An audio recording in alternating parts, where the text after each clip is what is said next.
જય દ્વારકાધીશ અને જય શ્રી રામ મિત્રો, મારી યુટ્યુબ ચેનલ તમારા બધાનું સ્વાગત છે. શ્રાવણ માસની બધાને હાર્દિક શુભકામના અને હર હર મહાદેવ. તો ઘણા ટાઈમથી મારો વ્લોગ નહોતો આવ્યો, તો હવે પાછો વ્લોગ હું શરૂ કરું છું. તો મને સપોર્ટ કરતા રહેજો અને મારી ચેનલ સબસ્ક્રાઈબ ન કરી હોય તો સબસ્ક્રાઈબ કરી નાખજો. આવી ગયો છું વાડીએ. આ વાડીનો નજારો તમે જોઈ લો જરીક.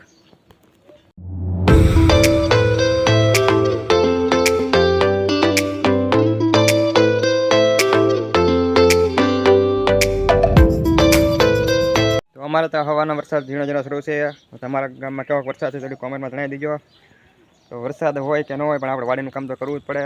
તો આજે આપણે વરસાદ છે એટલે કાંઈ બીજું કામ નથી, પણ આપણે ઢોરની નીલ લેવા જવાનું છે. તો હાલો જવી, આ લઈ લેવી આપણું સાધન.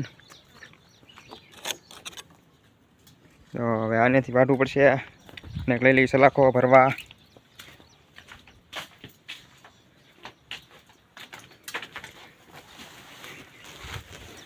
લઈ લઈએ સલાખો. હાલો તો હવે જઈએ આપણે નીણ વાઢવા. તો વરસાદ આપણા કડી પૂરતો રહી ગયો છે તો આપણે નીણ વાઢી એવી. તો હવે તો આ છે તમે થાયલો જાઉં છું હવે.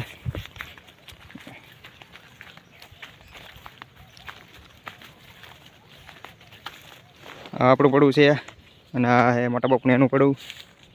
બે માંડી વાવી છે.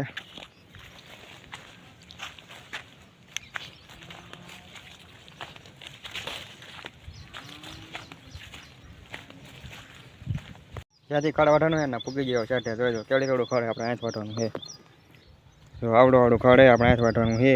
આ શેઠો છે, આ બધી માંડવી વાવી છે અને 4-5 મકાઈના છે અને બીજી બધી માંડવી છે. આંચ આપણે ખડ વાઢવાનું. હાલો તો વાઢવાનું શરૂ કરી દઈએ આપણે હવે.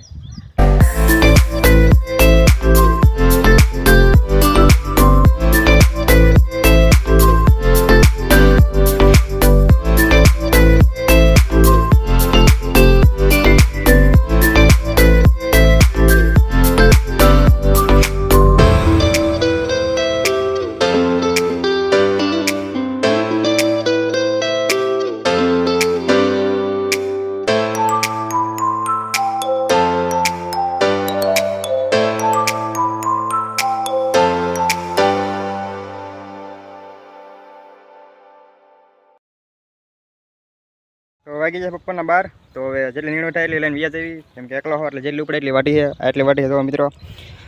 તો હવે કેવો લાગે મારો વ્લોગ એ કોમેન્ટમાં જણાવી દેજો. અને નવો વ્લોગ આવે કાં સુધી બધાને જઈને જય ભારત. ચેનલ સબસ્ક્રાઈબ ન કરી તો કરતા આવજો.